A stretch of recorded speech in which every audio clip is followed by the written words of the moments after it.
दिल्ली में आम आदमी पार्टी के एमसीडी प्रभारी दुर्गेश पाठक ने कूड़े को लेकर एक बार फिर भारतीय जनता पार्टी पर आरोप लगाए हैं। पाठक ने कहा कि दिल्ली में कूड़े की स्थिति बहुत ज्यादा गंभीर होती चली जा रही है। कहा कि करोल बाग के 7 वार्डों से पिछले 10 दिनों से कूड़ा नहीं उठा, जिसका कारण है कि बीजेपी ने कूड़ा उठाने वाली कंपनी को पैसे नहीं दिए।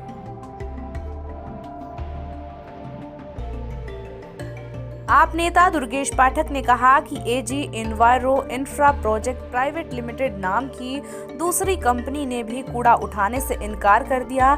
इस कंपनी ने भी एमसीडी को लेटर भेजा है, जिसमें कहा गया है कि अगर उन्हें पैसा नहीं दिया गया तो वे कूड़ा उठाना बंद कर देंगी।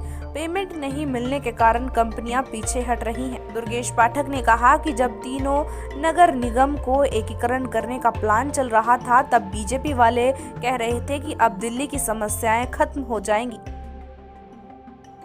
करोल बाग जोन के लगभग 7 वार्डों के अंदर पिछले 10 दिन से कूड़ा नहीं उठाया। उसका कारण यह है कि मेट्रो वेस्ट करके एक कंपनी है जो वहाँ कूड़ा उठाने का काम करती है, उसको पेमेंट नहीं दिया गया है, जिसके कारण से वो कंपनी वहाँ कूड़ा नहीं उठा रही है। आज एक दूसरी कंपनी है एजी इन्वायरो करके, इस कंपनी ने भी हाथ खड़े कर लिए।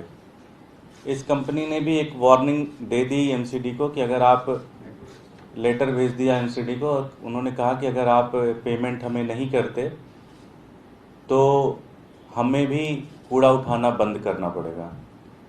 तो एक तरीके से धीरे धीरे दिल्ली के इतिहास में शायद ये पहली बार ऐसा हुआ है कि एक एक करके दिल्ली के अंदर जितनी भी कूड़ा उठाने की कंपनियां हैं, वो उनको पेमेंट ना मिलने के कारण वो कंपनियां पीछे हट रही हैं।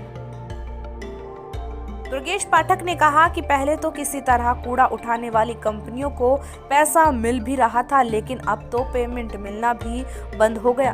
अगर ऐसा ही रहा तो कूड़ा उठाने वाली कंपनियां अपना काम बंद कर देंगी।